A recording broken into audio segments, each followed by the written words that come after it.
Welcome to A Pair of Bookends, the book club you can carry anywhere. I'm your host, Hannah MacDonald, and I'll be bookending the conversation with some of the most exciting voices from the bookish world. Welcome to another episode in our debut Spotlight series where we shine the light on the freshest authors and their work. Today I am very excited to be joined by Ania Card. Ania is a writer based in Brighton. She was born and raised in Poland and spent much of her childhood writing novellas and short stories in Polish. She began writing in English when she arrived at Cardiff University and became part of the editing team of their student cultural magazine Quench. Ania left Cardiff for London to sit film theory at King's College London, where she also turned to writing film reviews.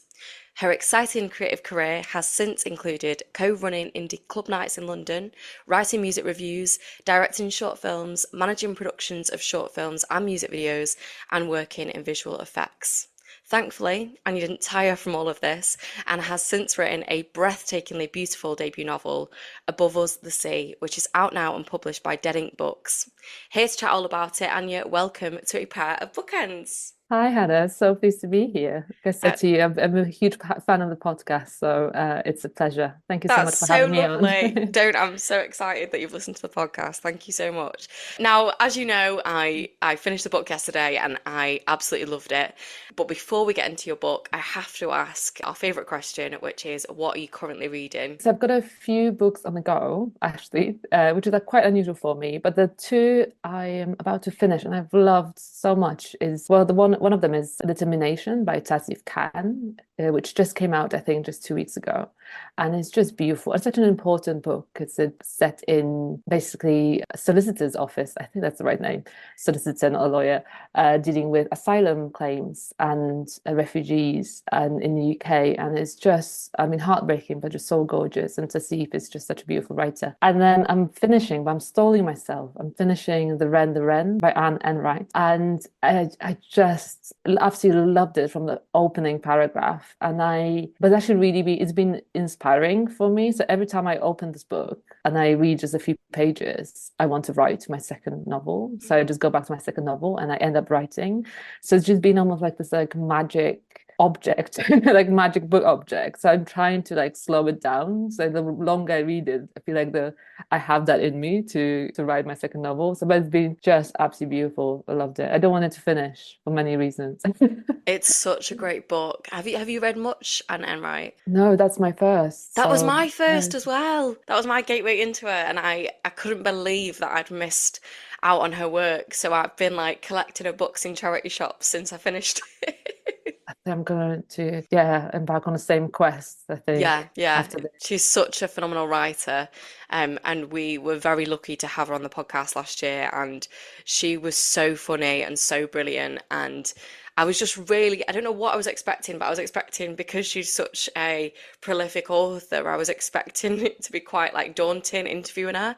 But she was Uh-huh. so relaxed and so warm and friendly and lovely and just not an intimidating person whatsoever. Just Oh. such a gorgeous person. So yeah, it's always nice when you really love somebody's book and then the author is just as gorgeous as the book. I'm saving that episode I actually spotted it yesterday. I was like, oh my God, you've Ah, interviewed her.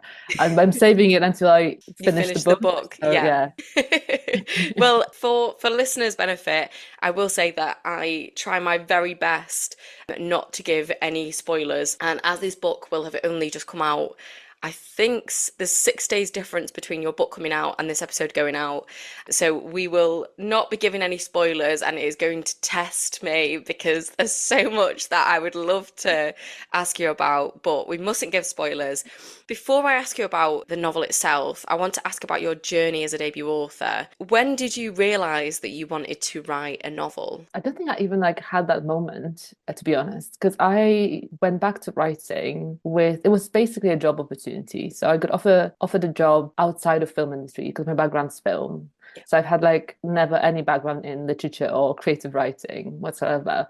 And then I was offered a job that could basically, I could work 3 or 4 days a week and just be just about financially okay. And I thought, oh, maybe that's just an opportunity to get back into writing and just see what happens. Because that's the only thing I'd ever wanted to do with my life since I was very little. But then I just really didn't believe, even a few years ago, that I could do it in English. Like that to me was my glass ceiling. I could never write prose in English. But then that opportunity sort of came up. And I was just like, well, I might as well just give it a go. So I started just getting back into music reviews because I'd done film reviews before and stuff like that. So I got back into it. And then that sort of started to be a bit of short stories and just really writing for myself. And I think I just can't really keep anything short in my head or like in life in general.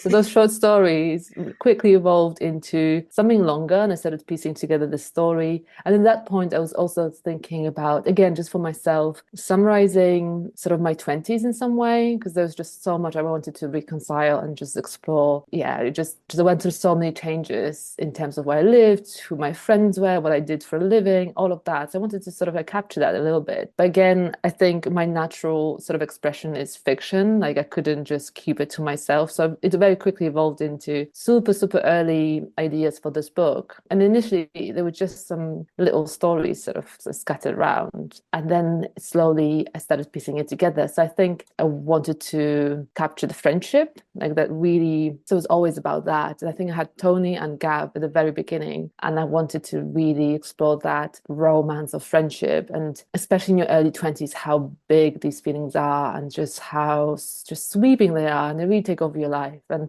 how friendships feel. And so I just had the two of them. And very quickly, the boyfriend emerged. As soon as I knew that Carol was Polish, there was my story. And I thought, well, I didn't even think. I knew that it was really about the three of them.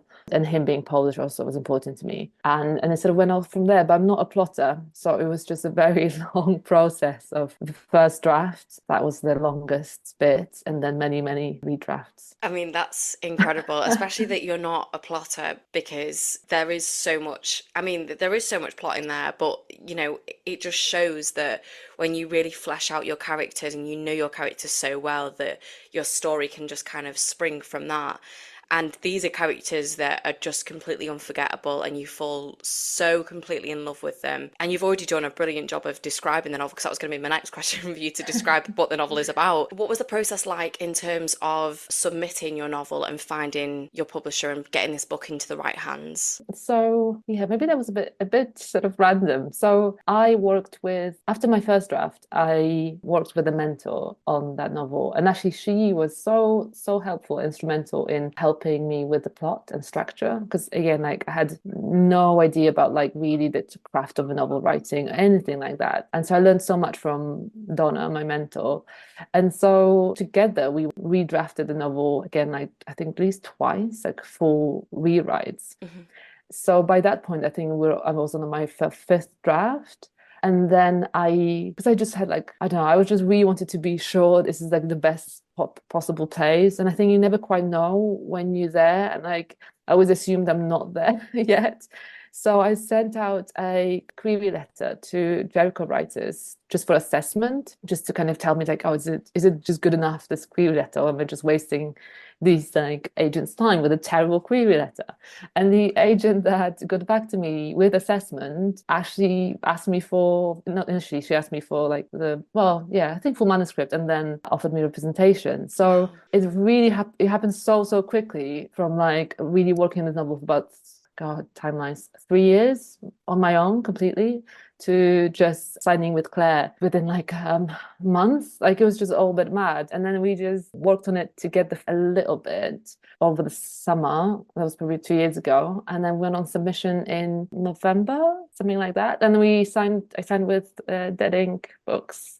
Quite lovely in, I think it was like just February, early the following year. So yeah, it's both happened quickly, but also when you're in it, it's just the longest time ever for Yeah. anything to happen. I can Um, imagine. But I mean that's amazing and they're such a great publisher and they've done a splendid job of marketing your book because I feel like I've seen your book everywhere and I absolutely leapt at the chance at getting to have you on the podcast because I'd seen so much about this book and I mean I know this is an audio so I'm wasting my time showing this but this cover is just the most gorgeous cover I have ever seen. oh, So thank you so who much. who did the cover? What do you have any involvement in what you wanted the cover to look like? I can't take any credit. I take all the compliments, and I'm so grateful to everyone. So nice to hear. It's so lovely. I can't take any credit. So I did initially, I was involved in the very initial stages of just Mhm, being sort of asked about like just general sort of themes and like visual ideas, mhm. etc. But when they came back to me with the cover, that was I did not like expect that at all. So yeah, I would have never ever in a million years come up with that. So all credit is due to Deading team. It was them. They worked on it with an amazing designer who actually should be getting all the praises. I'm trying to tag her as much as I can and pass the compliments on, Emma Eubank, who also designed Maggie O'Farrell's cover for the marriage Oh portraits. I wow. love that And cover that's a as gorgeous well. cover, That's the cover, yes. right? So I think Emma needs to get all the praises because that's just her. Yeah, it's her. And I'm Sure. so grateful. I'm just so lucky that she worked on my cover and came up with Yeah, it's it. beautiful, and I feel yeah, like I said, I feel like I've seen this everywhere, and rightfully so. You know, it is a beautiful, beautiful book. So let's get into it because, like I said, I've got so many questions, and I guess first of all, I know this is so annoying, and I'm sorry to be the one to sort of ask it, but you briefly mentioned it before, which feels like it sort of gives me a bit of leeway to ask it. But I feel like it's a thing that we ask debut authors a lot, but specifically female authors actually get asked about how much of the story includes part of themselves. And you've already kind of touched on that. But did you know initially like how much you were comfortable with sort of sharing of yourself and how much you wanted to kind of, yeah, not share about your own experiences? Again, I don't think like any of the decisions were like really conscious. Like I wanted to capture a lot of things for myself. So I wanted Mhm. to sort of preserve Cardiff for myself because it was one of the best times of my life. And I lived there for 2 years only, really, but it feels like much, much longer and absolutely just a foundation of my like adulthood. And so I just wanted to, I think, yeah, it was always that I wanted to go back to that time and preserve it just for myself. So a lot of places are mine. So like even in the opening, we've got Pulse where Gav and Tony meet. And I pretty much lived in that club for about a year, my life. I was there like three nights a week at least. Yeah, so there's lots of like places and bands from like bars to I know cafes, all of that. That's a lot of it is mine. And I mean it's dedicated to two of my very best friends. So it was important for me to really sort of well, emotions, the feelings there are a lot of them are mine. And I think the love is there. The love that's there is mine as well. And I wanted to sort of dive deep in those into those feelings and sort of express them the best way I can. But I'm asked actually a lot if like Tony's based on me, and Tony is not based on me. But and her journey is not what happens to Tony does has never happened to me. But emotions are very much, I think we share a lot of emotions from the really positive ones to those negative ones as well. And places, yeah. So it's a lot of me is in the book, but what happens like plot wise is completely made up. Yeah, and you mentioned at the start there about Cardiff, and you wrote in your acknowledgements that this book is a love letter to Wales, Cardiff, and my South Welsh valleys. And your protagonist Tony seems to carry Wales with her wherever she goes. Why is this such a special place to you? I think because, and this is what I also wanted to capture in this book, it was that sort of really carefree, just purely joyful time in my life, when it was just fun and just beautiful. And I was even like when I was growing up in Poland, until arriving in Cardiff, I had always felt like an outsider and I could never fit myself in. And somehow in this foreign land, when I landed in Wales, I immediately slotted in. And when I met especially my friends from LGBTQ society in Cardiff, it was the first time when I've truly felt like I belong to a group of people. Because I'm not a very group person. I'm an introvert. I prefer like, like smaller one-to-ones or like smaller groups. But yeah, it was the first and probably the only time when that feeling of just belonging to this beautiful group of people just felt so easy.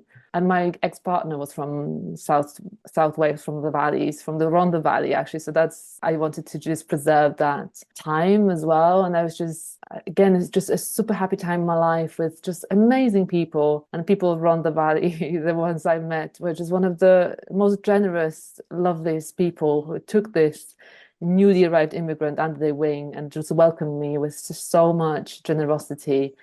So yeah, it was a time before things started going maybe wrong in my life later, and then with different challenges and difficulties and stuff, which I also wanted to explore in the novel. What happens when that ends?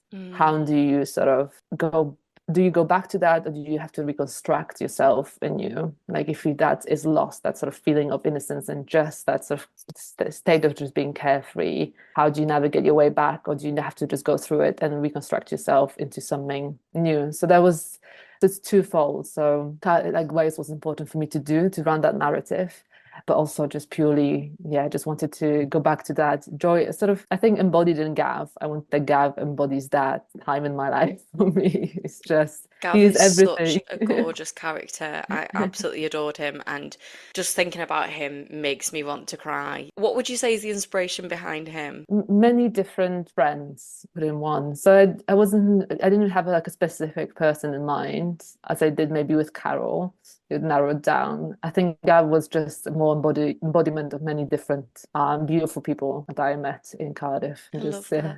But you said that Carol does have a specific inspiration. yeah, more specific. Yeah, he's sort of narrowed down from like a yeah. I was thinking about specific friends in my life. Yeah, mostly one, but like yeah, but it's obviously never the characters are never like just a reflection of one person, so they Of always sort of course. distill. But yeah, I guess it was more specific with Carol. I feel really happy that you've got your own versions of Gav and Carol because I want my own versions of Gav and Carol. So I feel quite jealous.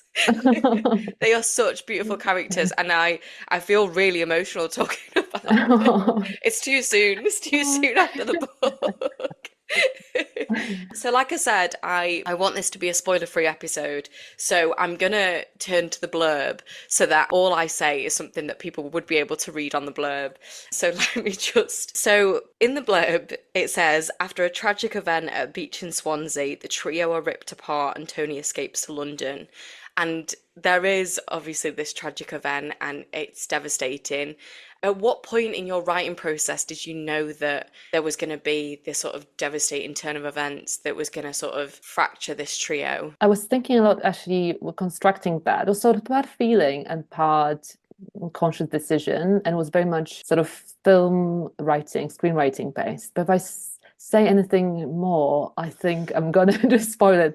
And when at the beginning you said it's going to be testing to like not reveal Yeah, anything, and I was it's thinking, testing yes, for me us. as well, it's testing us right now. So it's difficult how It to is difficult. because I wanted the book to be about the three of them. So Hmm. let's just say something happens and they fall apart. They're no longer together. Yeah. And it's then through that sort of escapism and yeah, escapism of second section. And when things are just awful for Tony, just Hmm. bringing them back together. But I wanted the focus to shift more towards Carol and Tony. Yeah, which is such an interesting dynamic because when we first meet him, you kind of don't know what his vibe is, Hmm. and he's really hard to read, and he very much keeps his cards close to his chest, and I feel like Gav is very like open and embracing of everybody and has so much like love, whereas Carol is more like he's more observant of people and like less trusting, and he'll kind of watch from the outside, and then when he kind of knows that somebody's safe, then he'll sort of lean towards them. And I thought that was such an interesting dynamic to play with.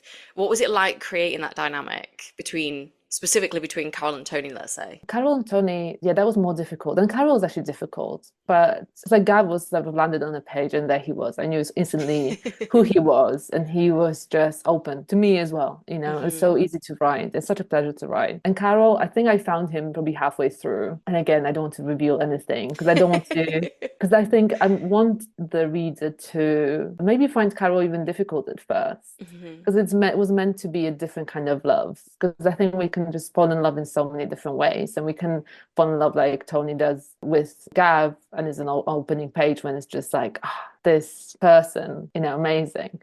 And it can be very, very slow and like a slow burn kind of love where, you know, events in your life and things they go through bind you together in the ways that, you know, can't be replicated later. Like you'll always be bound by those really early fundamental events in your life. So that was sort of the idea behind Carol. And I always wanted to sort of almost like tell his side of the story, like his perspective, because I think we'd understand him much, much quicker because he's very reserved. But I wanted Tony to really slowly get to know him. And he's very slow to get to know, but I hope.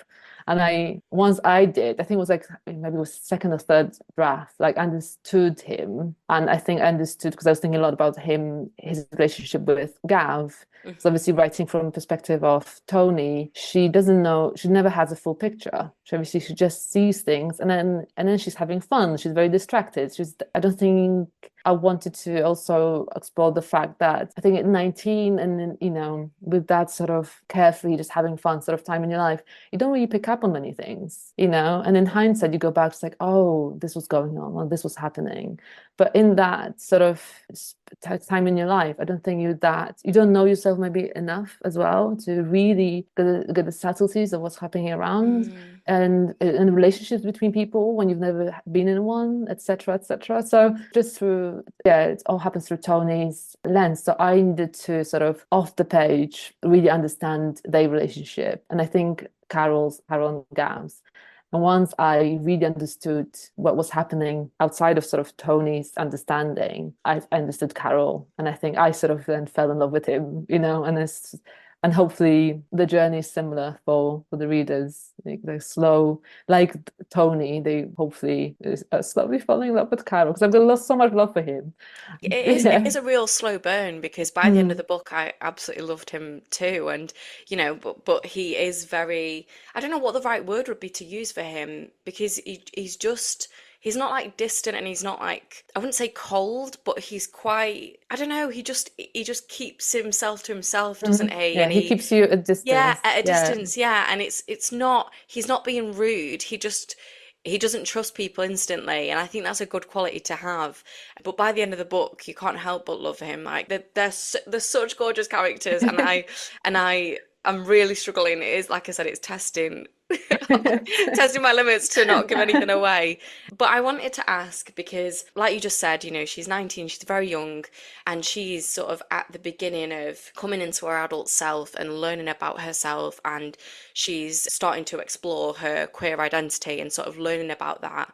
Was it important for you to have this sort of safe haven for Tony with Gav and Carol and like their group of friends while she was exploring herself in that way? Yeah, I think like throughout the novel that sort of it remains a safe space, and Hmm. that but I would be really worried for Tony if she never had that actually like later in life, because I think it is her anchor really Yeah. with everything that happens later, that relationship with Gavin, Carol, but also like having Honey around and just that community is that base, and like you're saying, it's safety. And I think, yeah, I think we meet Tony, it's such like innocent, I don't, maybe not even age, because not everyone maybe shares that experience Yeah. with at 19, but she is definitely that sort of just fresh in the, you know, new in the country, you know, a second language and everything, new in a new city. So I think there's a lot to be unsettled about, and to kind Hmm. of, and I think you can have to be, I don't know, it's just like you're starting everything from scratch. And I think in terms of identity and exploring your sexuality, that age when you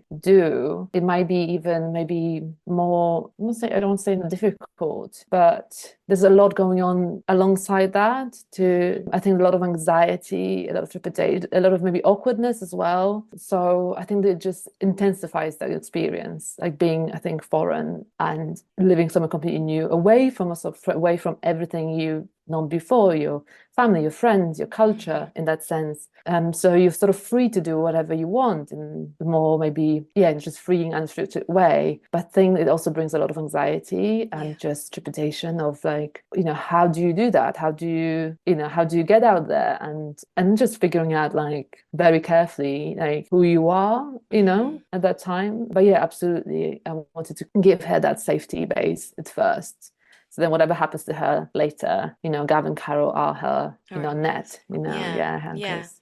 And she does have more than just that with Carol, because like you've said, both her and Carol are Polish, and part of the novel is set around the time of Brexit. And we see Tony's story of being an immigrant and her sort of fractured sense of belonging throughout the book.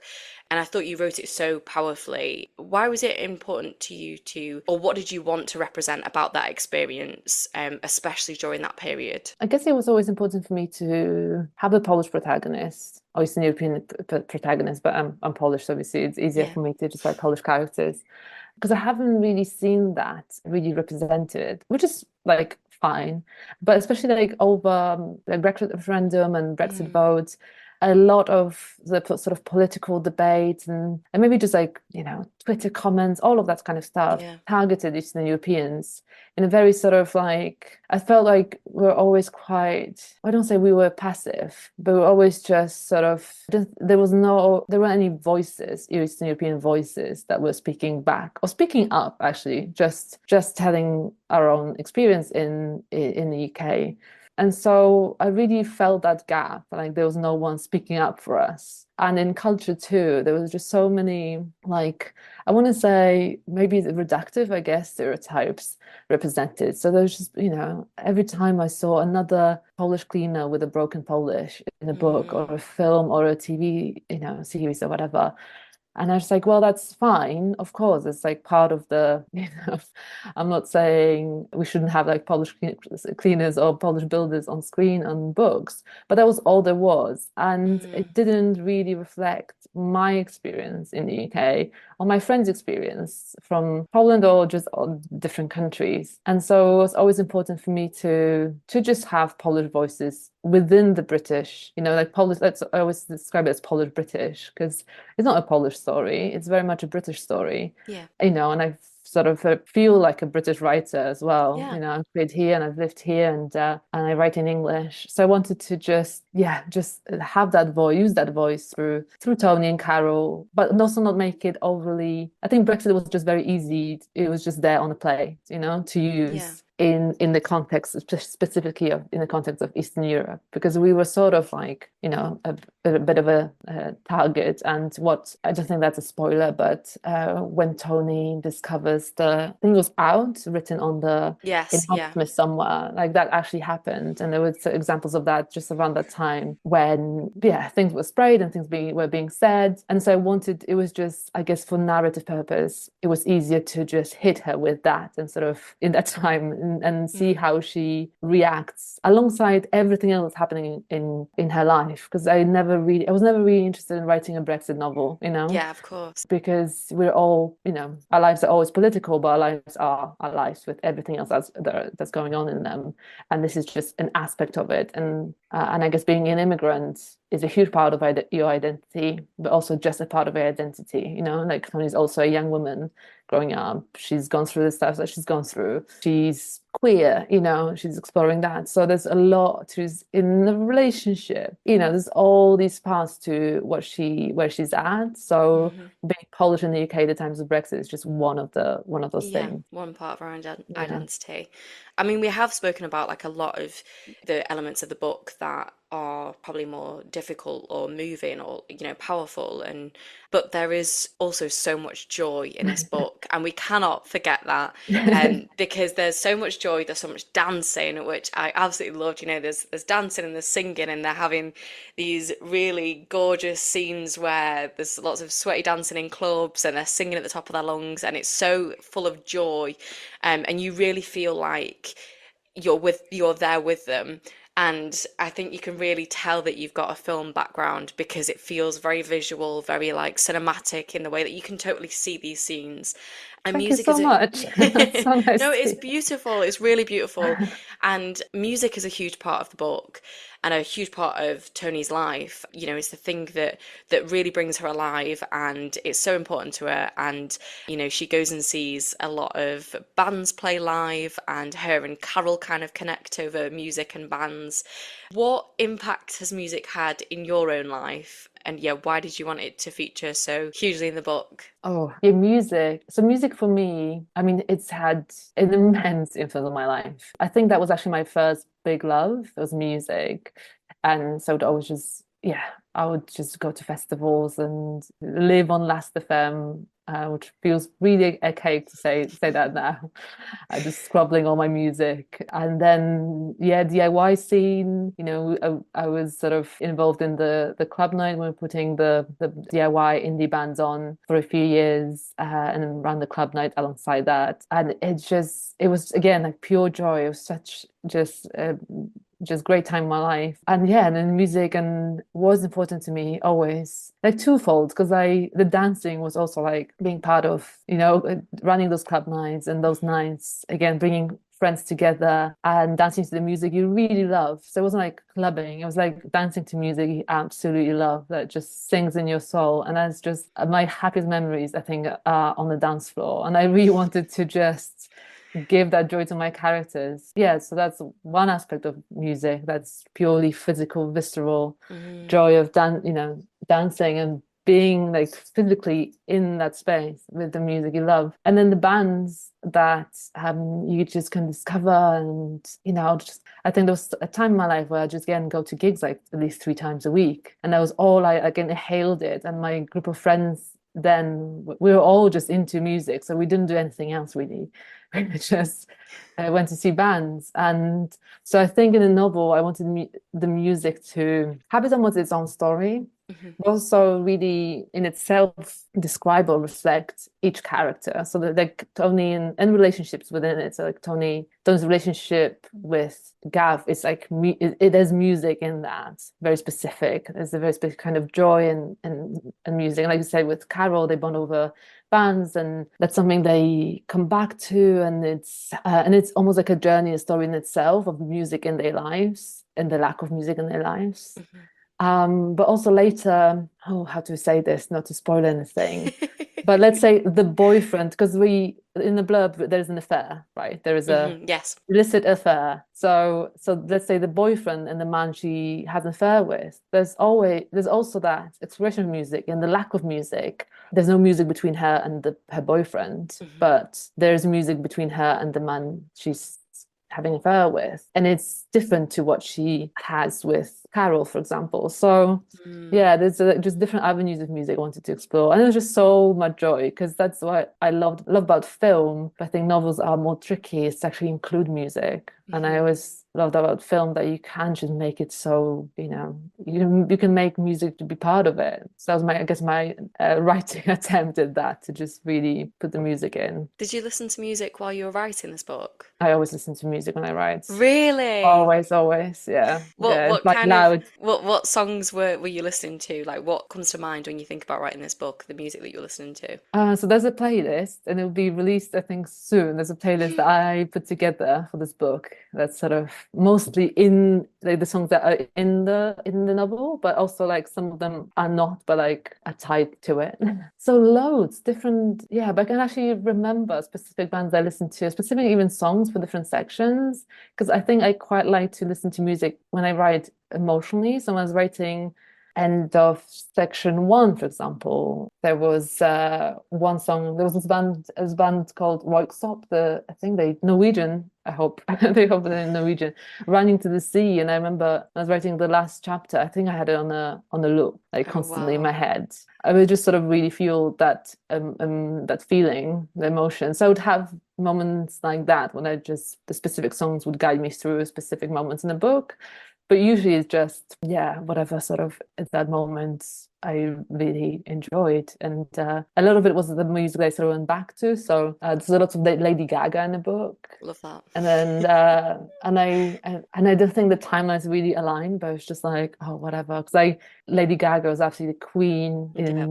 across all gay bars when I was, having my fun in gay bars. And so I had to like she had to be in there. So I would Mm. listen to Lady Gaga a And they lot. love a bit of Like Cher writing as like well, don't they? and yeah, Yeah. that's yeah. So some of it was related, some of it was just what I enjoyed at the time. But I always listen to music when I write. It just sort of connects with me emotionally, like Yeah. puts me in a really sort of almost like a creativity flow from someone in my ear to, my fingertips. I I would love that. say. I can't wait to listen to this playlist. I'm so excited.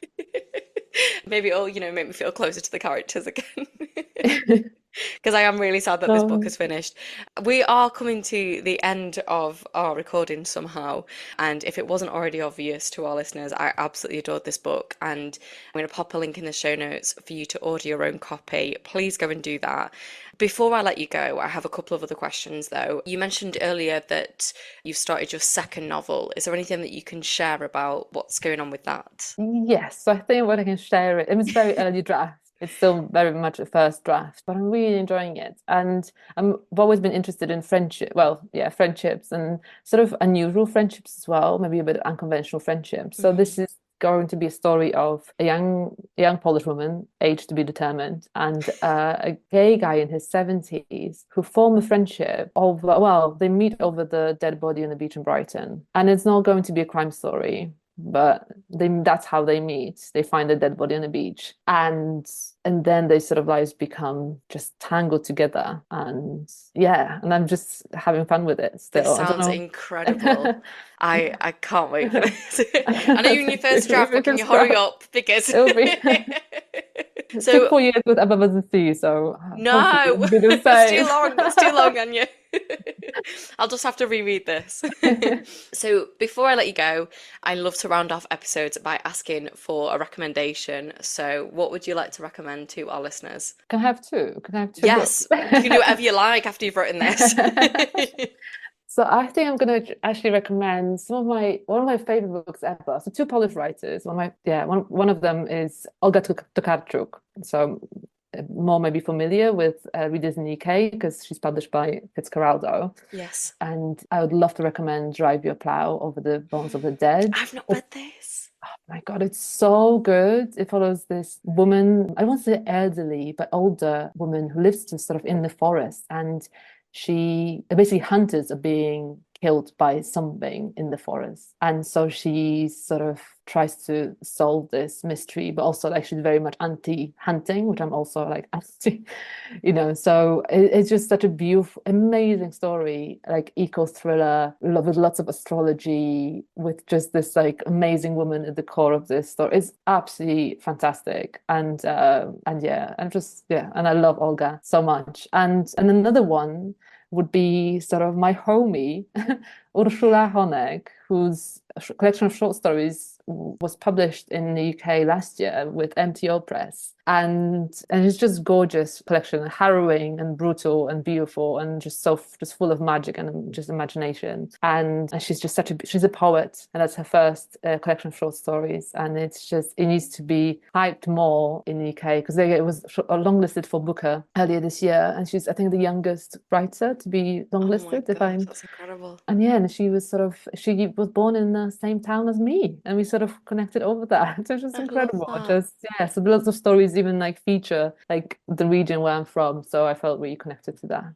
I Um, love that. I'm always looking for a new short story collection, so that's one ah, that I can add to my list as well. So thank yes, you. you're welcome. So that is unfortunately all we've got time for. Where can our listeners find you on social media? So I'm on Instagram. Yep. So it's just you'll find me under Ania Card, and I'm on Twitter as well. And I've also joined TikTok recently, but I don't know if I want to shout Ooh. about that because I'm just so totally out of my comfort zone. I just make these really cringe videos and just talk to the cat. Yeah, but you're welcome to find me there as well. I will follow you on TikTok because I also struggle with how cringy it makes me feel being on there. So we can suffer together. Yeah, we can, yeah. So, for our listeners, go order yourselves a copy of Above Us the Sea. It is out now. I'm so excited for this book to be released into the world, and please come and chat to me about this book once you've read it because it's so hard to not give any spoilers, and there's so much more that I could have spoken to you about today, Anya. But we've just got to be so careful because I want No. people to go into this without knowing anything like I did, and it's such a beautiful story, and I feel like there's something in there for everybody. You know, you explore so much grief and loss and joy and belonging and community, and it's just incredible. So I absolutely loved it, if that wasn't already clear. Go buy yourselves a copy, go give Anya a follow, and if you enjoyed this episode, please don't forget to rate, review, and subscribe. And if you want to give us a follow, you can do so at A Pair of Bookends Pod on Instagram and at A Pair of Bookends on Twitter and TikTok. But lastly, thank you so much, Anya, for joining me today. It's been a pleasure. Oh, it's been such a joy. I love Thank talking to you. you. Thank you so much Yay. for having Well, I me have to have on. you back for book two. Yes, please. Absolutely. And thank you so much, listeners, for listening. Goodbye.